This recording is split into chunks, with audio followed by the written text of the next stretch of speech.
Halo kawan-kawan, selamat pagi. Assalamualaikum warahmatullahi wabarakatuh. Berjumpa kembali dengan Enjoy Channel. Pada pagi hari ini teman-teman, saya ingin membahas sedikit tentang kebijakan KPU yang membocorkan soal kepada pasangan Capres dan Cawapres. Ini mengundang perhatian publik. Kenapa? Baru kali ini KPU memberikan kebijakan bahwa soal untuk acara debat nanti ini dibocorkan dulu, diberikan dulu kepada pasangan Capres dan Cawapres seminggu sebelum debat dimulai. Ini menimbulkan banyak pertanyaan, kenapa KPU melakukan itu? Namanya debat harusnya kita ingin yang orisinil. Jadi debat itu, pertanyaan itu tidak diketahui sebelumnya. Namanya ujian, namanya tes kemampuan ini adalah tidak ada soal yang sudah bocor. Kalau soal itu dibocorkan kepada pasangan Capres dan Cawapres, tentu akan mudah menjawabnya. Karena pertanyaan sudah ada, 20 pertanyaan sudah diberikan.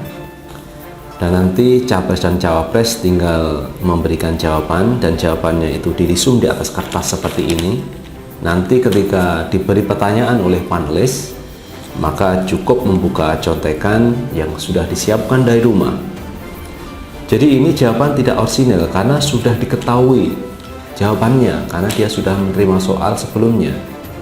Nah, seluruh pertanyaan, 20 pertanyaan itu semua sudah ditulis dalam satu kertas, dalam sebuah contekan. Nanti ketika ada pertanyaan tinggal baca Capres maupun Cawapresnya. Nah, siapa ini yang diuntungkan? Yang diuntungkan adalah orang yang biasa membawa contekan. Ketika ditanya oleh wartawan, ketika ditanya oleh publik, biasanya membawa contekan, dia tinggal baca itu jawaban-jawabannya. Ini sangat diuntungkan di debat Capres dan Cawapres nanti. Nah, inilah yang menjadi sorotan publik, kenapa KPU melakukan itu. Artinya KPU membocorkan soal kepada pasangan Capres dan Cawapres. Ini berbeda sekali ketika kita melihat debat pilkada, debat bupati, debat wali kota. Semua tidak ada yang dibocori soal. Jadi jawaban-jawabannya itu orisinil, keluar dari pikiran, jalan pikiran mereka masing-masing. Jadi kalau diberikan soal, kemudian jawabannya sudah diketahui, ini kan tidak orisinil, sama dengan orang mencontek dari jawaban atas pertanyaan yang sudah dibocorkan. Ini saya pikir tidak mendidik masyarakat. Seperti halnya kita teman-teman, waktu kita duduk di bangku kuliah, di bangku sekolah, ini ada ujian. Ujiannya itu tidak ada yang diberikan bocoran soal atau bocoran jawaban. Semua orisinil. Semua pertanyaan yang akan diuji itu semua siswa tidak tahu, semua mahasiswa tidak tahu. Maka disitulah kita bisa menguji kemampuan dari siswa, dari mahasiswa tersebut. Nah, masa seorang Capres, Cawapres kalah dengan anak di bangku sekolah, di mahasiswa? Mereka tidak ada contekan, mereka tidak ada bocoran soal. Kalau mencontek waktu ujian, tentu kalau ketahuan maka akan dikeluarkan. Bisa jadi dia tidak lulus ketika mengikuti tes tersebut. Nah, contoh lagi kalau kita melihat dalam ajang Miss Universe atau ajang pencarian bakat Putri Indonesia. Lihat di sana ketika panelis memberikan pertanyaan, ini dalam amplop tertutup dan rahasia. Semua peserta pencarian bakat Putri Indonesia itu tidak mengetahui apa yang akan ditanyakan oleh panelis, dan ini akan menunjukkan kualitas peserta pencarian bakat Putri Indonesia. Dan kalau kita lihat teman-teman, pencarian bakat ini luar biasa. Putri Indonesia diberikan satu pertanyaan dengan durasi jawaban sekian menit, dia menghabiskan jawabannya itu dengan cerdas, dengan cemerlang. Ini pencarian bakat Putri Indonesia. Semua peserta ini menjawab pertanyaan dari panelis dengan singkat, padat, berisi, dengan kecerdasan masing-masing. Nah, kalau ini dicontoh oleh KPU, memberikan pertanyaan kepada calon presiden dan wakil presiden seperti Miss Universe, alangkah baiknya kita akan mengacungkan jempol karena mampu memberikan panggung untuk capres dan cawapres seperti Miss Universe, seperti Putri Indonesia. Maka ini akan jauh lebih hebat daripada ajang-ajang pencarian bakat yang lain. Kalau KPU bisa mengambil sampel dari pencarian bakat Miss Universe atau Putri Indonesia.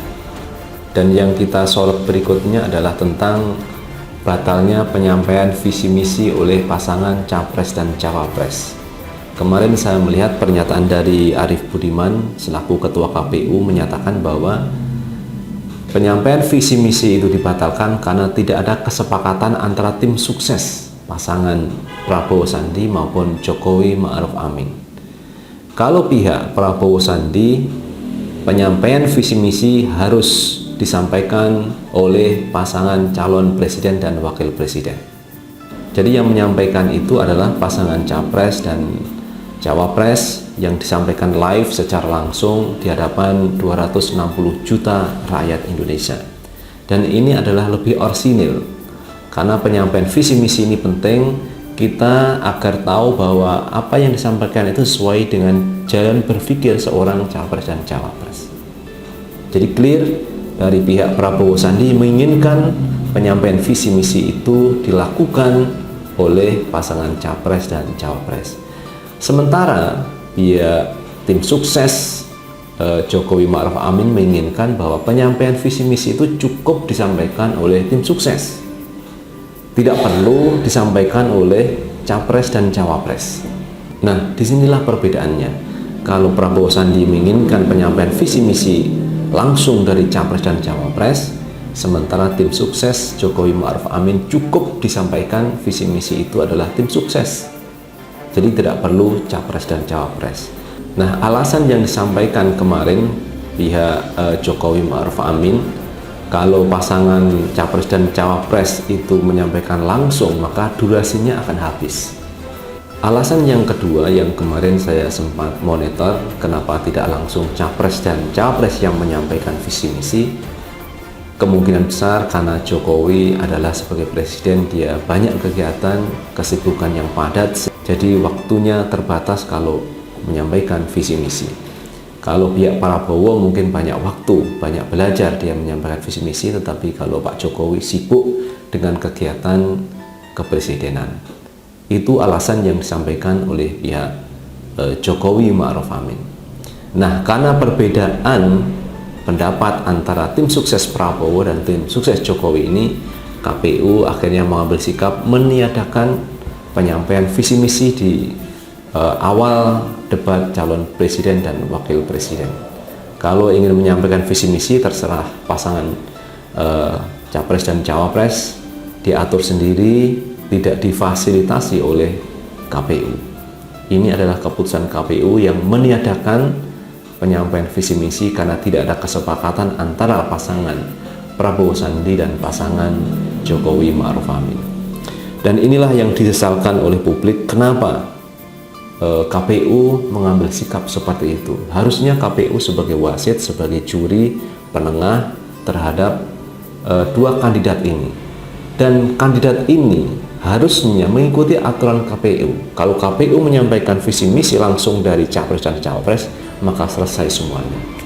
Karena disinilah KPU sebagai wasit, KPU sebagai juri yang bersikap netral terhadap dua pasangan calon. Jadi KPU tidak bisa diintervensi oleh pasangan calon, harusnya seperti itu. Dan kalau KPU ini meniadakan penyampaian visi misi, menurut saya kemunduran.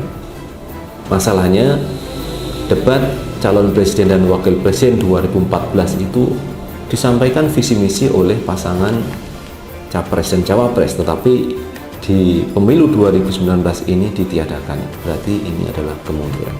Itulah teman-teman kondisi real yang sedang kita lihat, kebijakan-kebijakan KPU yang saya lihat mengalami kemunduran, tidak kemajuan. Yang dulu soalnya itu tidak dibocorkan ke pasangan capres, sekarang dibocorkan ke pasangan capres. Kalau dulu visi misi disampaikan capres, sekarang ditiadakan oleh KPU.